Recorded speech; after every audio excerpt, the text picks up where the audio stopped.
اور ان علماء نے بھی اسلام کا بتایا کہ یہ اسلام نہیں ہے، جو آپ نے اپنے ملک میں قوانین بنا رکھے ہیں یہ بھی اسلامی نہیں ہے، آپ اسلام سے پھرتے ہوئے نظر آ رہے ہیں، اور جس طرح مسجدوں میں نمازوں میں معصوموں کو شہید کر رہے ہیں، مار رہے ہیں، یہ بھی اسلام نہیں ہے۔ اور پھر یعنی ہمارے علماء قندھار بھی گئے اور کابل بھی، کچھ نہ ہوا۔ اور پھر پچھلی اسٹیبلشمنٹ نے ترلا منت بھی کی میڈم شیخ، یہ میں کئی ایسی چیزوں کا گواہ ہوں انڈائریکٹ، کہ ترلا منت کی، ہم نے ہر موقع پہ ان کی مدد بھی کی، پیسے بھی آفر کیے، اور الٹا کیا ہوا میڈم شیخ، یہ بھارت کی گود میں جا کر بیٹھے، اسرائیلی این جی اوز کو انہوں نے بلوا لیا ہے، اب یعنی ان کے روحانی مرکز قندھار میں اسرائیلی این جی اوز کام کر رہی ہیں۔ دریائے کابل کا پانی ہم نہیں دیں گے، تجارت نہیں کریں گے آپ سے، ہم آپ کو سبق سکھا دیں گے، پاکستان سے نفرت، پاکستانی پرچم سے نفرت اور جلانا، اور پھر اس کے بعد ہم پر حملہ آور، اور پھر ان کے 4.25 سالوں میں 10,500 ہم پر دہشت گرد حملے اور 4,500 شہادتیں جن کے ہم موسم تھے۔ تو اب بات یہ ہے، آپ نے پوچھا کہ حل کیا، حل ایک ہی ہے، آپ بات چیت کرتے رہیں، آپ چین، ازبکستان، تاجکستان، ایران کو بھی ساتھ ملائیں جو ان کے متاثرہ ہیں، ان کے ذریعے بھی ان پر حملہ آور ہو۔ اقوام متحدہ، سلامتی کونسل، یورپ، امریکہ، برطانیہ سب کہہ چکے ہیں کہ دہشت گرد 21 تنظیمیں یہاں بیٹھی ہیں، 10 سے 20 ہزار لوگ بیٹھے ہیں دہشت گرد۔ تو آپ پریشر بھی بات چیت کا کریں، لیکن حل یہی ہے کہ آخری دہشت گرد تک جائیں اور آخری دہشت گرد ٹھکانے تک جائیں۔ اور آپ نے ایک سوال ایک جملے میں آپ نے پوچھا تھا کہ کیا اس سے پازیٹیو کوئی آؤٹ پٹ نکل رہا ہے؟ جی نکل رہا ہے، جی اچھا جی نکل رہا ہے، اب تھوڑے تھوڑے ہوش آنا شروع ہو گیا ہے، اور اب ہماری قیادت نے، عسکری قیادت نے اپنے ذریعے سے پیغام پہنچایا ہے کہ یہ ابھی ہم محدود کر رہے ہیں اپنے آپ کو دہشت گردوں تک، یہ نہ ہو کہ لینے کے دینے پڑ جائیں، تو ابھی بھی سنبھل جاؤ، تو کچھ امید تو پیدا ہو چلی ہے، لیکن حل یہی ہے جو اب ہم کر رہے ہیں۔ ٹھیک ہے بھٹی صاحب، آپ نے کہا ماضی میں ہم ترلا منت بھی کر چکے ہیں، یہ کیا کہانی ہے سر؟ مجھے پتا تھا، یقین کریں یہ فکرہ بولتے ہی مجھے پتا چل گیا تھا۔ تو آپ پہلے بتا دیتے تجزیے میں، چلے میں نے پوچھ لیا، کوئی مسئلہ نہیں، بتا دے سر ذرا مختصر کر کے، یہ کیا کہانی ہے، یہ کب کس نے کیا؟ دوبارہ آپ سے مخاطب ہونے کا مجھے شرف کیسے ہوتا اگر یہ میں پہلے ہی بتا دیتا تو ایشو یہ ہے میڈم شیخ کہ جب پچھلی اسٹیبلشمنٹ تھی تو ان کو اسلام آباد بلا کر ان کو بتایا گیا، ان کو گوش گزار کی گئی، یعنی ترلا ان دا سینس کہ کہا گیا کہ ہم پہ پہلے ہی بڑا مشکل وقت ہے، جب یہ شروع میں بھارت کے ساتھ تھے، ملنے لگے تھے، تو یہ جن فیض حمید صاحب کے کابل جانے سے پہلے کی باتیں ہیں۔ تو یعنی ان کو بلایا کہ اب یہ ہونے جا رہا ہے، آپ اللہ کے فضل و کرم سے کابل پہ آپ دوبارہ جھنڈا لہرانے جا رہے ہیں، آپ کے انڈیا سے ہمیں رابطے پتہ چل رہے ہیں، یہ ثبوت ہیں، تو یہ ہمارا یہ حال ہے، آپ ہمارے دوست ہیں اور یہ مہربانی کر کے نہ کیجئے گا۔ اور پھر جب کابل گئے فیض حمید صاحب تو پھر بھی انہوں نے کہا کہ اسلام کے واسطے، دین کے واسطے، پرانی چیزوں کے واسطے کہ یہ نہ کریں ہم، اور ہمیں پتہ چل رہا ہے، ثبوت ہے ہمارے پاس کہ آپ ادھر رابطوں میں ہیں، تو خدا کے لیے یہ نہ کریں ہم، اور ہمیں ایک اور مشکل میں نہ ڈالیں۔ تو وعدے وعید بڑے کیے، اور پھر ادھر جو مری میں میٹنگ ہوئی اس میں بھی وعدے وعید بڑے ہوئے، اور ہم نے بڑی عاجزانہ طور پہ یعنی ان کو کہا کہ آپ ہمارے بھائی ہیں، دوست ہیں، اب اس طرح نہ کیجئے گا، لیکن نہیں مانے۔ Interesting, I really want to indulge more in this, لیکن ذرا واپس سوال کے اوپر آتے ہیں، ٹائم بچا تو پھر بھٹی صاحب سے اس کی مزید تفصیلات اور سوالات بھی کریں گے۔ اعزاز سید صاحب، آپ کہیے گا سر اس وقت جو سچویشن ایٹ ہینڈ ہے، سیکیورٹی ذرائع سے دعویٰ ہو رہا ہے کہ پاکستان کہتا ہے کہ ٹی ٹی پی لیڈرشپ ہمارے حوالے کریں، آپ اس مطالبے کو کیسے دیکھتے ہیں؟ اس وقت جو پاکستان آپریشن کر رہا ہے اس کا افغانستان سے رسپانس کیا آ رہا ہے؟ کیا دباؤ کی پوزیشن ہے؟ دیکھیے، پہلی بات تو یہ ہے کہ ہمیں ایک بات سمجھنی چاہیے کہ افغانستان میں طالبان عسکریت پسندوں کی حکومت ہے، افغانستان طالبان نہیں ہے۔ ایک بات تو یہ ہماری پالیسی میکنگ میں میرے خیال میں شاید بعض اوقات ابہام ہوتا ہے، اور وہ اسی ابہام کا نتیجہ ہے کہ ہم نے یہ پالیسی اڈاپٹ کر لی ہے، اور یہ بڑی انفارچونیٹ سچویشن ہے کہ عالمی سطح پر، ریجنل سطح پر یا ایران کا جو معاملہ ہے اس کے اوپر تو پاکستان کی جو پالیسی ہے وہ بڑی مثالی ہے، لیکن when it comes to Afghanistan تو میرے خیال میں اتنی خوش کن یا خوشگوار صورتحال نہیں ہے۔ پہلی بات تو یہ ہے کہ ہم نے افغانستان میں سانپوں کو دودھ پلایا اور ہمیشہ یہ سوچا کہ سانپ دودھ پینے کے بعد ہمیں ڈسیں گے نہیں، سانپ کا کام ڈسنا ہے، وہ آپ کو ڈسے گا۔ جو ہم نے آگ لگائی تھی اب وہ آگ ہمارے اوپر آ گئی ہے، اور آج ہم کہہ رہے ہیں کہ نہیں یہ پالیسی تو ہماری پرانی ٹھیک نہیں تھی۔ تو میں بطور پاکستان کا شہری، بطور اس ملک کا ایک لائل سٹیزن، میں آپ سے پوچھنے کا حق نہیں رکھتا کہ آپ کی جو پالیسی ہے وہ کہاں پر کھڑی ہے۔ آپ ہمیں بتا رہے ہیں کہ ہم نے ان کے اتنے ڈرونز مار دیے، بھی بہت اچھی بات ہے آپ نے مار دیے، جو ہم پر اٹیک کرنے کے لیے اگر انہوں نے اسلحے کا ڈپو رکھا ہوا تھا اچھی بات ہے، لیکن میرے لیے زیادہ اچھی بات یہ ہے کہ اگر آپ ہمیں پاکستان کے شہریوں کو، پاکستان کی سیکیورٹی فورسز کو مارنے والے ملیٹنٹس آپ ان کو مارتے ہیں یا ان کو گرفتار کرتے ہیں، میرے لیے کامیابی وہ ہے۔ تو میں سوری ٹو سے یہ کہوں گا کہ ابھی آپ کی کوئی کامیابی نہیں ہے، ابھی ہماری کوئی کامیابی نہیں ہے۔ کامیابی اس وقت ہوگی جب ہم ان ایلیمنٹس کا کلا کما کر لیں گے، گرفتار کر لیں گے یا مار دیں گے، ابھی تک ہم نہیں کر پائے۔ اور دوسری بات یہ ہے کہ جو اگین وہ پہلی بات کہ ہمیں ایک بات میں ڈیفرینشیٹ کرنا ہوگا کہ افغانستان میں طالبان ہے، پورا افغانستان طالبان نہیں ہے۔ اچھا سر، لیکن میرے سوال یہ چیز ہے کہ آپ جو سوالات اٹھا رہے ہیں، ایک تو آپ کہہ رہے ہیں کہ کسی کو آن بورڈ نہیں لیا گیا، ابھی ان کیمرہ اجلاس ہوا اسی افغانستان کی سچویشن کے اوپر، کیا آپ سمجھتے ہیں وہ کافی نہیں تھا؟ اس سے پہلے بھی کوئی اقدامات ہونے چاہیے تھے، کیونکہ امپریشن تو یہی جا رہا ہے کہ سارا کا سارا جو معاملہ ہے اس کے اوپر سویلین قیادت آن بورڈ ہے۔ دیکھیے علینا، جو ابھی 2 روز پہلے بھی پرائم منسٹر نے بلایا ہوا تھا، تو میری اطلاعات کے مطابق وہاں پر جو متعلقہ حکام تھے وہ تو نہیں موجود تھے، وہاں پر تو پولیٹیکل پارٹیز کے نمائندے تھے۔ اور آج آپ نے مشاورت کرنی ہے، یہ مشاورت تو آپ کو پہلے کرنی چاہیے تھی جب یہ آپ اتنا بڑا کام کرنے چاہ رہے ہو، اور یہ آج کا مسئلہ نہیں ہے، یہ مسئلہ تو ہے اگست 2021 کا مسئلہ ہے، اور اگست 2021 سے آپ نے تبھی سے سب بتایا جا رہا ہے نا کہ ہینڈ ان ہینڈ ہے سارے کے سارے معاملات، چاہے وہ انٹرنیشنل فورمز کے اوپر افغانستان سے متعلق ایک بیانیہ بنانا ہو، لوگوں کو بتانا ہو کہ وہاں پر کس طرح سے یہ صرف انٹرنلائز نہیں ہے پاکستان کے لیے بلکہ بہت بڑا ایشو ہے، اور پھر باقی جو اسٹرائکس کی ہیں چاہے وہ اب والی ہو یا پہلے والی ہو۔ علینا، ہمیں اچھا لگے یا برا لگے، آپ کو اچھا لگے یا برا لگے، افغانستان کے معاملات کے اوپر ہماری جو فیصلہ سازی کا اختیار ہے وہ ہماری سویلین قیادت کے پاس نہیں ہے، اور نہ ہی وہ پراپر طریقے سے انپٹ دے پاتے ہیں۔ اس میں ان کی کیپیسٹی کا ایشو بھی ہو سکتا ہے اور بہت سارے ایشوز بھی ہو سکتے ہیں، لیکن جو مشاورت کا عمل ہے وہ بڑا محدود ہے، فیصلہ سازی جو ہے وہ سویلینز کے پاس نہیں ہے۔ میرے پاس ایک دو اور سوال بھی ہیں، لیکن بے نظیر آپ اس کو کس طرح دیکھ رہی ہیں معاملے کو، اور پاکستان اس کے اوپر اب جو مطالبہ کر رہا ہے یہ کس طرح سے ورک آؤٹ کرے گا؟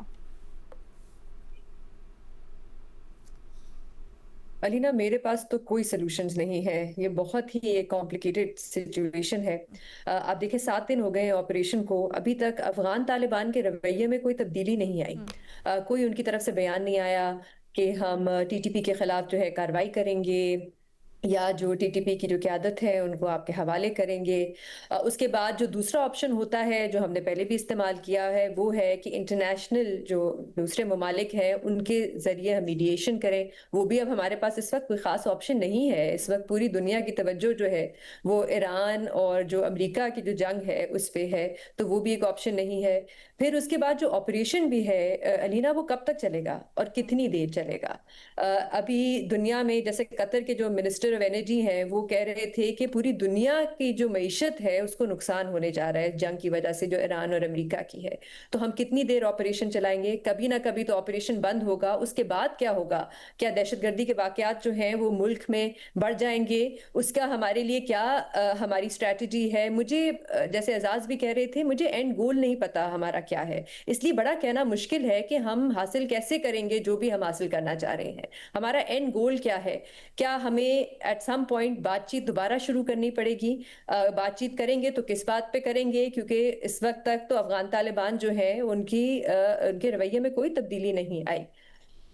لیکن میں یہ ضرور کہوں گی کہ پاکستان کے لیے یہ ایک بہت مشکل فیصلہ تھا, کیونکہ میں دیکھ رہی تھی کہ بہت سے کمپیریزنز ہو رہے ہیں اس وقت جو پاکستان کا آپریشن ہے افغانستان میں ایران کے ساتھ, جو امریکہ اور اسرائیل ایران میں کر رہے ہیں. میری رائے میں پاکستان نے ہر آپشن جو تھی وہ ایگزاسٹ کرنے کے بعد یہ فیصلہ لیا ہے. ہم نے بائیلیٹرلی بھی ان سے بات کر کے دیکھ لی, ہم نے دوسرے ممالک کے ذریعے بھی ان سے بات کر کے دیکھ لی, کوئی فرق نہیں پڑا. اب ٹرکی کو, قطر کو, چائنا کو اس میں ہم نے ثالثی کے کردار انہوں نے ادا کیا, پھر بھی کوئی فرق نہیں پڑا. اس وقت مجھے نہیں پتا کہ یہ جو ممالک ہیں وہ اس معاملے میں پڑیں گے یا نہیں پڑیں گے, کیونکہ اس وقت جو ہے وہ پورا جو گلف ممالک ہیں وہ سارے اس وقت نشانے پہ ہیں ایران کے, یا جو بھی جہاں سے بھی حملے ہو رہے ہیں. لیکن علینا مجھے نہیں پتا اس وقت آپ دیکھیں تو رشیا جیسے ممالک بھی جو ہے جو افغان طالبان کے ساتھ تھے, جو ان کو سپورٹ کر رہے تھے, جو پہلا ملک تھا جس نے تسلیم کیا افغان طالبان کی حکومت کو, ان کی طرف سے بھی اب یہ ریکارڈ پہ آ گیا ہے. ان کی بھی رپورٹ آئی ہے کہ 20-25 ہزار جو ہے وہ انٹرنیشنل ٹیررسٹ جو ہے افغانستان میں ہے. یو این کی طرف سے بھی رپورٹ آئی ہے, اب رشیا کی طرف سے آ رہی ہے. ہم نے اس قسم کے ثبوت جو ہے وہ ریکارڈ پہ رکھے ہیں, لیکن پھر بھی کوئی چینج نہیں آیا. تو مجھے نہیں پتا یہ آپریشن کتنی دیر چلے گا یا اس کا کیا حل ہے. ایک بات میں ضرور کہوں گی, آج یو این کی طرف سے ایک رپورٹ آئی ہے جس میں, کیونکہ جب جنگیں ہوتی ہیں بڑا مشکل ہوتا ہے ویریفائی کرنا کہ کون صحیح کہہ رہا ہے, کون جھوٹ بول رہا ہے, جو کیجولٹی نمبرز ہیں وہ صحیح ہیں یا نہیں ہے. یو این نے ویریفائی کیا ہے اور وہ ریکارڈ پہ لائے ہیں کہ جب سے یہ آپریشن شروع ہوا ہے افغانستان میں کوئی 60,000 سے زیادہ لوگ جو ہیں وہ بے گھر ہو گئے ہیں, اور وہاں پہ کافی سویلین کیجولٹیز بھی ہوئی ہیں جس میں زیادہ تر خواتین اور بچے ہیں. تو میں تو صرف یہی کہوں گی, یا میری اپیل ہوگی کہ جو بھی ہم آپریشن کر رہے ہیں, جو بھی سرجیکل سٹرائکس کر رہے ہیں, ٹارگیٹڈ آپریشن کر رہے ہیں, ہماری پوری کوشش ہونی چاہیے کہ سویلین کیجولٹیز نہ ہو اور سویلینز کو نشانہ نہ بنایا جائے. مظہر عباس صاحب, آپ اس کو کس طرح سے دیکھ رہے ہیں؟ خاص کر یہ جو بھی بات ہوئی کہ کلیئرٹی نہیں ہے, خاص کر کہ ہم نے کرنا کیا ہے, کیسے آئے وہ کلیئرٹی؟ نہیں, میرا خیال ہے کلیئرٹی ہے, اور کلیئرٹی بہت سمپل سی ہے. جب افغانستان میں یہ تبدیلی آئی تو پاکستان نے کیا پوزیشن لی؟ پاکستان نے 2 پوزیشن لی. ایک یہ کہ اب چونکہ افغان طالبان کی حکومت وہاں بن گئی ہے, لہٰذا اب افغان مہاجرین کا یہاں رہنا جو ہے وہ جو ہے اس کو واپس, یہ افغان مہاجرین واپس جائیں. یہ پہلی پوزیشن تھی پاکستان کی کہ اب افغانستان میں حکومت آ گئی ہے. ظاہر ہے جس وقت پہلے جب سوویت یونین کا موقع تھا تو افغان مہاجرین کو آپ نے ایکسیپٹ کیا تھا. اس کے بعد کی صورتحال میں ایک سول وار تھی, تب آپ نے افغان مہاجرین کو ایکسیپٹ کیا تھا. لیکن آج کی سچویشن میں, آج سے مراد یہ کہ جب افغان طالبان کی دوبارہ وہاں حکومت آئی تو پھر پاکستان نے یہ پوزیشن لی کہ اب ان افغان مہاجرین کو واپس جانا چاہیے, جس پہ افغان طالبان نے انکار کر دیا, اور انہوں نے کہا نہیں ابھی ہماری صورتحال ایسی نہیں ہے, وہ ہے, اور اس لیے ابھی ہم واپس. دوسری پوزیشن کیا تھی پاکستان کی؟ وہ تھی ٹی ٹی پی کے حوالے سے. اب تحریک طالبان پاکستان, جس طرح میں نے لاسٹ ٹائم بھی کہا تھا کہ تحریک طالبان پاکستان کے بننے کا کوئی جواز ہی نہیں تھا, لیکن اس وقت ہمارے یہاں خاموشی اختیار کی گئی. ظاہر ہے ان کا جو مائنڈ سیٹ تھا وہ یہ تھا کہ اگر افغانستان میں طالبان کی حکومت آ سکتی ہے 2 سپر پاورز کے بعد, تو پاکستان میں طالبانائزیشن کیوں نہیں آ سکتی, اور پاکستان میں طالبان کی حکومت کیوں نہیں بن سکتی. یہ بنیادی مقصد تھا تحریک طالبان پاکستان کے بنانے کا. اب ہوا کہ افغان طالبان کس مشکل میں ہیں؟ افغان طالبان کی مشکل کافی, اس زمانے میں القاعدہ کے انڈر انفلوئنس افغان طالبان چلے گئے تھے.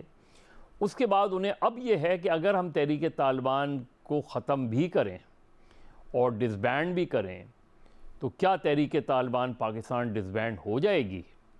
کیا ان کے لوگ واپس جو ہے وہ طالبان کے ڈسپلن میں آ جائیں گے؟ خطرہ ان کو یہ ہے کہ یہ جو گروپ ہے یہ داعش میں چلا جائے گا, یہ لوگ داعش کا حصہ بن جائیں گے, یہ لوگ دوسرے انٹرنیشنل گینگز کا حصہ بن جائیں گے.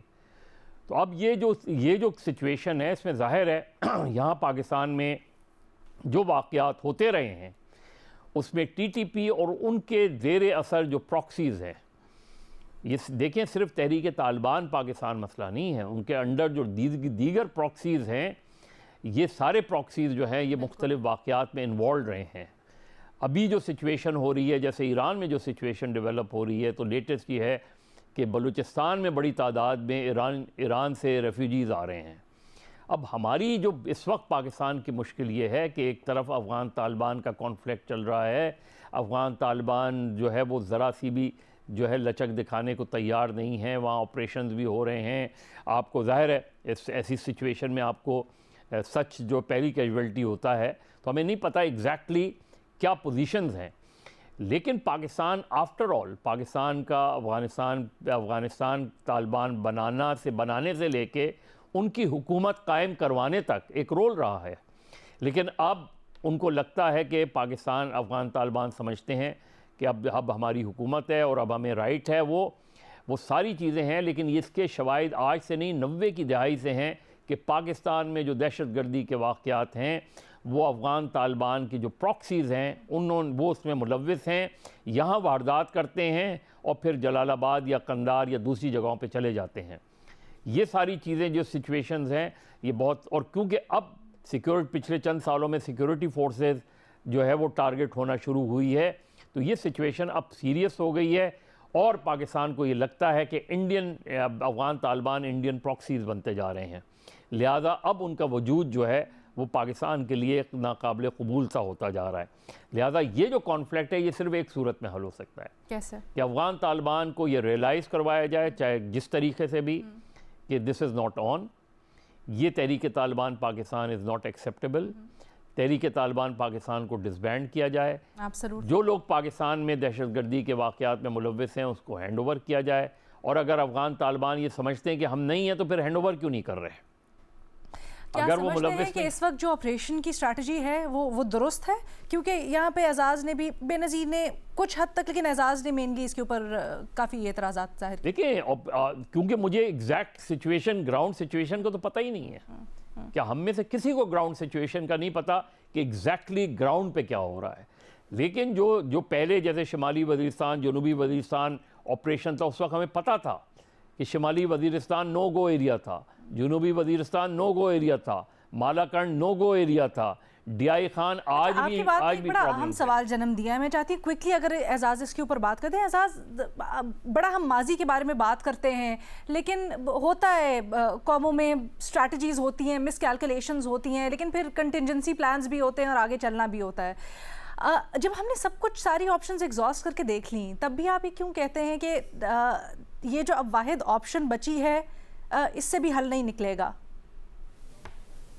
دیکھیے علینا، ابھی 2 روز پہلے میری ایک ایسے پاکستانی امریکن جرنلسٹ سے ملاقات ہوئی جو ابھی کچھ عرصہ پہلے افغانستان میں تھے، وہاں پر چیزیں وہ دیکھ کے آئے، تو میری ان سے بھی بات ہوئی کیونکہ وہ آگے افغان طالبان سے ملاقاتیں کر رہے تھے، تو انہوں نے مجھے ایک بڑی انٹرسٹنگ بات بتائی۔ ان کا کہنا یہ تھا کہ افغان جو طالبان ہیں وہ ابھی تک اسی ایک عسکریت پسند ملیشیا کی طرح بیہیو کرتے ہیں، اور آپ کو پتہ ہے کہ جس وقت افغان طالبان وہاں پر قبضہ کر رہے تھے تو میں 1 ماہ پہلے سے وہاں پر بیٹھا ہوا تھا، جولائی 2021 میں، اور یہ سارا کچھ ہوتے ہوئے ہم نے دیکھا۔ 1 ستمبر کو میں واپس آیا تھا، تو مجھے اس وقت بھی یاد ہے کہ جب ٹریفک جیم ہو جایا کرتا تھا تو جو افغان طالبان ہیں ہوائی فائرنگ کر کے ٹریفک جیم ختم کرنے کی کوشش کرتے تھے۔ گورننس کا ان کو اس طرح سے تجربہ نہیں ہے، اب ظاہر ہے 4 سال گزر گئے ہیں تو تھوڑا بہت تجربہ ہے، لیکن ابھی تک وہ جو ان کا مائنڈ سیٹ ہے ایک ملیشیا کا، ایک فائٹنگ فورس کا، انہی کی زبان میں ان کو جواب دیا جا رہا ہے نا تنظیم کا۔ میں آ رہا ہوں، میں اسی بات کے اوپر آ رہا ہوں، ابھی تک ان کا جو ذہن ہے وہ اسی طرح ہے۔ لیکن پاکستان کی پرابلم یہ ہے کہ افغانستان میں طالبان کی حکومت ہے، پورا افغانستان طالبان نہیں ہے۔ ہمیں ان لوگوں کو پوائنٹ آؤٹ کرنا ہے جو پاکستان میں انریسٹ کی وجہ ہے، یا تو پاکستان ان کو گرفتار کرے یا ان کو ایلیمینیٹ کرے۔ اگر ہم یہ ایکسپیکٹ کریں کہ طالبان، یعنی کہ ایک طرف ہم کہتے ہیں کہ طالبان دہشت گرد ہے، یہی ہمارا موقف ہے، اور ساتھ ہی ساتھ کہتے ہیں کہ جی آپ ہمیں دوسرے دہشت گردوں کو حوالہ کریں جو ہمیں مطلوب ہے۔ ایک دہشت گرد دوسرے دہشت گرد کو کیوں حوالہ کرے گا؟ ان کی تو آپس میں الائنمنٹ ہی اتنی ہے، ٹی ٹی پی جو ہے، یہ تو اب ہم نے بائیفیکیشن کر لی ہے نا معذرت کے ساتھ۔ ہم کہتے ہیں افغان طالبان نہیں، جو ٹی ٹی پی یا پھر دہشت گردوں کی معاونت کر رہے ہیں وہ فتنہ الخوارج ہیں۔ افغان طالبان خود اس ٹی ٹی پی کی معاونت کرتے ہیں, وہ انہیں اپنا بھائی سمجھتے ہیں. جب جیلیں انہوں نے کھولی تھی اگست 2021 میں, انہوں نے کہا تھا کہ یہ ہمارے بھائی ہیں. اور افغان طالبان, یاد رکھیے کہ جو ٹی ٹی پی کا سربراہ ہوتا ہے وہ اس وقت تک ٹی ٹی پی کا سربراہ مکمل طور پر اسرٹ ہی نہیں کر سکتا جب وہ افغان طالبان کے امیر کے ہاتھ میں بیعت نہیں کرتا. تو یہ ون کوائن کے دو حصے ہیں, اور ہمیں یہی ہمیشہ غلط فہمی رہی کہ یہ ہماری جو پالیسی میکرز تھے یہ کہتے رہے نہیں وہ جو طالبان ہیں وہ تو بڑے اچھے ہیں, یہ خراب ہے. ارشاد بھٹی صاحب. جی میڈم شیخ, پہلی بات تو یہ ہے کہ بالکل انٹیلیجنس بیسڈ آپریشن ہو رہے تھے. دوسری بات یہ ہے کہ بالکل اس میں ہم نے شور نہیں مچایا. تیسری بات یہ ہے کہ ہماری افغانستان سے یا افغان عوام سے کوئی دشمنی نہیں, یہ بار بار ہماری طرف سے ان کو میسیج کنوے کیا گیا. اور جب انہوں نے ہم پر حملہ کیا اور 15 سیکٹرز میں 53 مقامات پر حملہ کیا تو اس کا جواب یہ دیا, اور یہ جواب پھر بنتا تھا, دینا تھا. اور اس میں کوئی جو میرا بھائی کسی دن ہم بحث کر لیں گے, یہ مجھے سمجھ ویسے ابھی تک نہیں آئی کہ یہ کہنا کیا چاہ رہے تھے, لیکن بہرحال انٹیلیجنس بیسڈ آپریشن تھے. اور اس کے بعد جب انہوں نے جنگ مسلط کی, ایک طرح سے ہم پر حملہ آور ہوئے تو اس کا جواب دیا.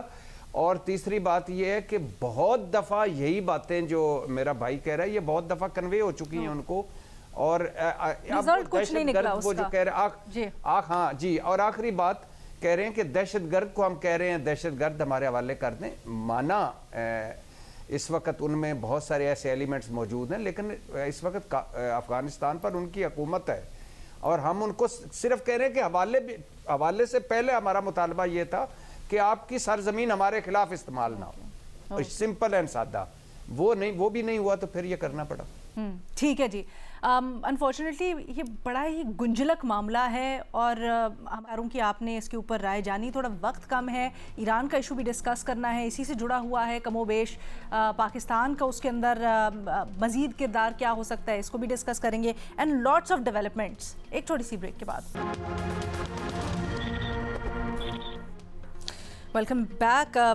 آپ لوگوں نے سوال بھی بھیجے ہیں, ایران کی بڑی کمپلیکیٹڈ سچویشن بھی ہے, اسی کے اوپر تجزیہ کاروں سے ان کی رائے جانتے ہیں. بھٹی صاحب, سر ٹرمپ صاحب نے رجیم چینج کی جو اس وقت ساری گفتگو ہو رہی ہے کہ خامنائی صاحب کے بعد اگلا کون ہوگا قیادت کرنے والا ایران کا, اس میں اپنا حصہ ڈالا ہے. وہ کہتے ہیں کہ جو نام سامنے آ رہا ہے خامنائی صاحب کے بیٹے کا وہ بھی ان کو ناقابل قبول ہے.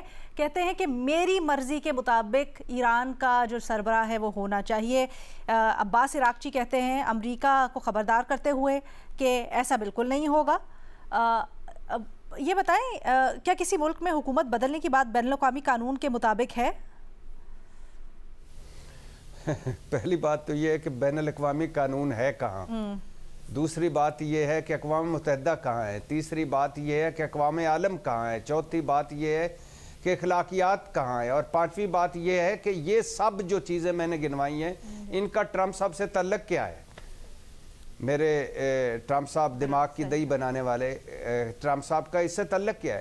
یعنی ٹرمپ صاحب کہہ رہے ہیں کہ مجتبی خامنائی صاحب یعنی ان کے والد صاحب کو شہید کر کے, ایرانی قوم کو 2000 کے قریب بے گناہوں کو شہید کر کے, اور اب تو سیولینز مارے جا رہے ہیں, شہید ہو رہے ہیں, سیولینز عمارتیں وہ تباہ ہو رہی ہیں, اسپتال اور فٹ بال گراؤنڈز تک کے حملے آ گئے.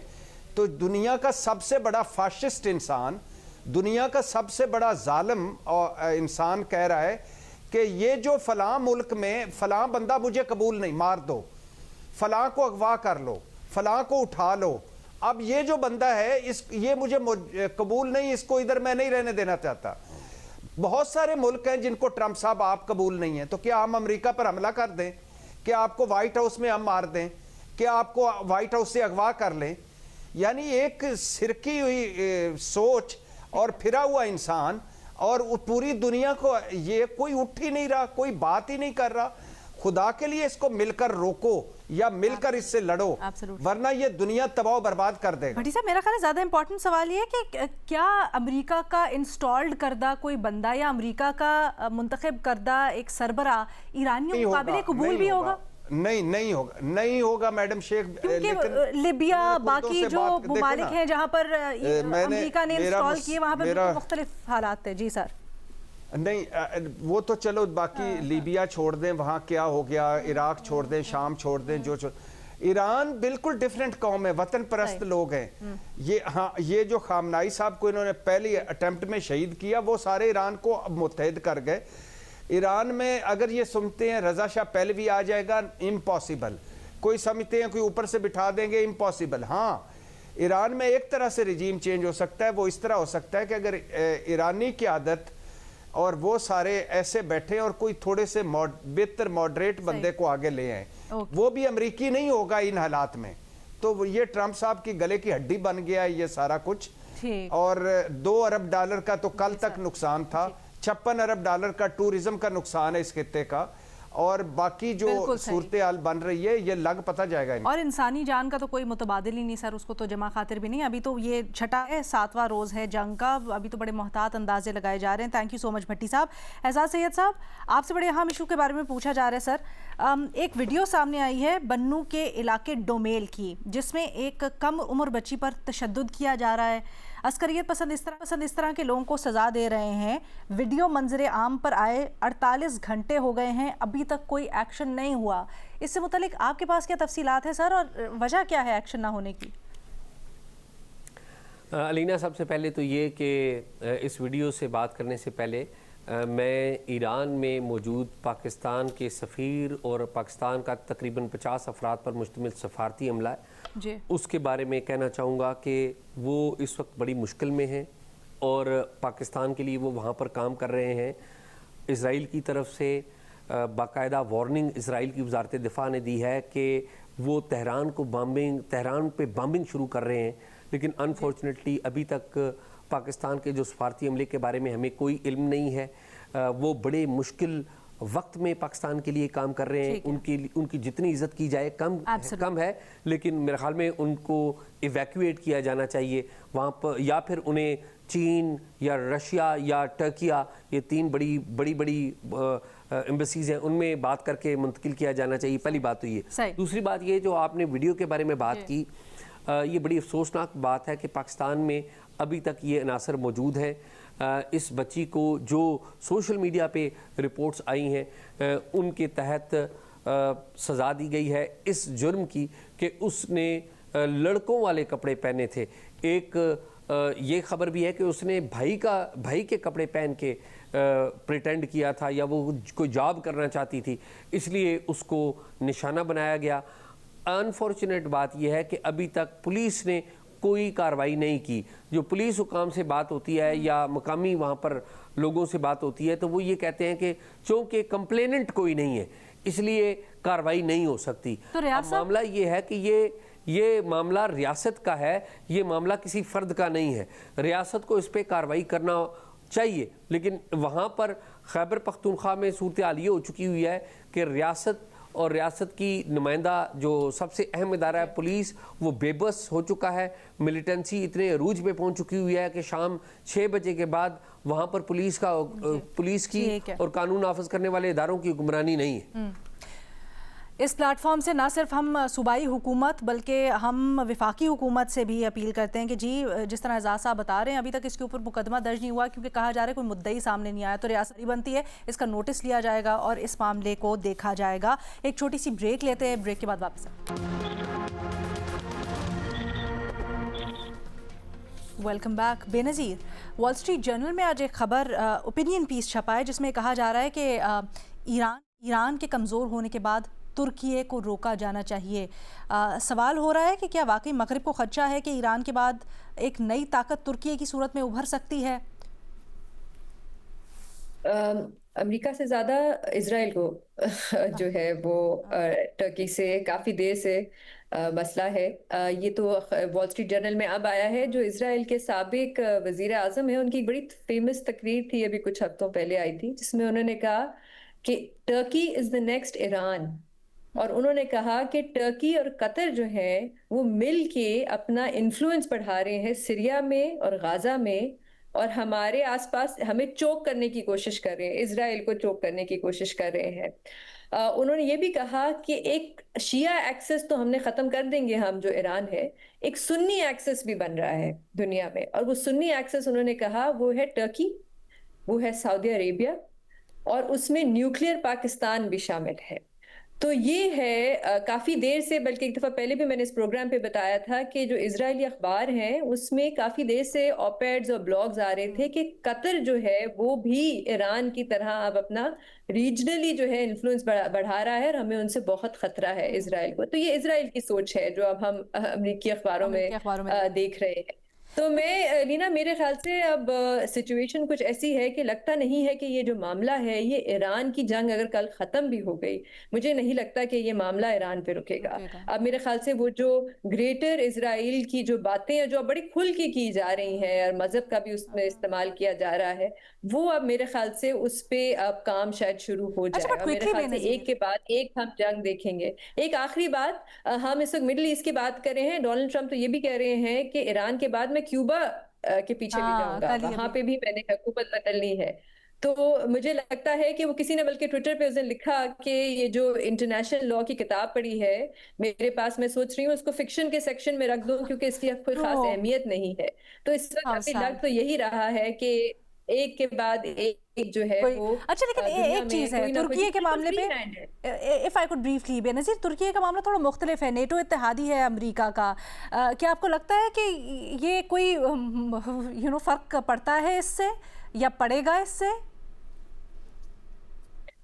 علینا بڑا انٹرسٹنگ سوال ہے، مجھے نہیں پتا آگے جا کے کس طرح وہ کاؤنٹر کریں گے ٹرکی کو۔ میرے خیال سے ڈائریکٹ حملہ تو نہیں کیا جا سکتا ٹرکی پہ، بالکل آپ نے کہا نیٹو کا ممبر ہے، آرٹیکل 5 جو ہے وہ ٹریگر ہو جاتا ہے، لیکن اس وقت جو ہے نیٹو بالکل امریکہ کے ہاتھ میں ہے۔ آپ نے دیکھا ہے وہ جو نیٹو کے چیف ہے وہ کس طرح ڈونلڈ ٹرمپ کے ساتھ پیش آ رہے تھے، اور ان کو فنڈنگ کی ضرورت ہے۔ تو دیکھنا پڑے گا آگے جا کے کیا ہوتا ہے، لیکن کچھ لگتا ہے کہ پلان یہی ہے کہ اب ٹرکی ہے، پھر قطر ہے، پھر سعودی عربیہ ہے، اور آہستہ آہستہ گریٹر اسرائیل کی طرف جایا جائے گا۔ بہت ہی تشویشناک ہے۔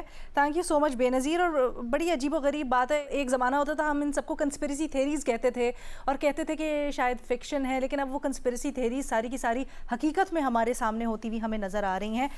ود دیٹ مظہر عباس صاحب، ایران اسرائیل جنگ میں بھارت کی بڑی معنی خیز خاموشی دیکھنے میں آ رہی ہے۔ وہی بھارت جو کہ ایران کے بڑے قریب سمجھا جاتا تھا ایک وقت میں، ابھی جو بحری جہاز تھا ایرانی جس کو مشقوں کے لیے بلایا تھا بھارت میں، اس کو شری لنکن واٹرز میں نشانہ بنایا گیا امریکہ کی طرف سے، بھارت نے کوئی ریاکشن نہیں دیا، جس کے اوپر ریاکشن بھی آ رہا ہے، پوری دنیا سے تنقید کی جا رہی ہے بھارت کے اندر سے بھارت کے اوپر۔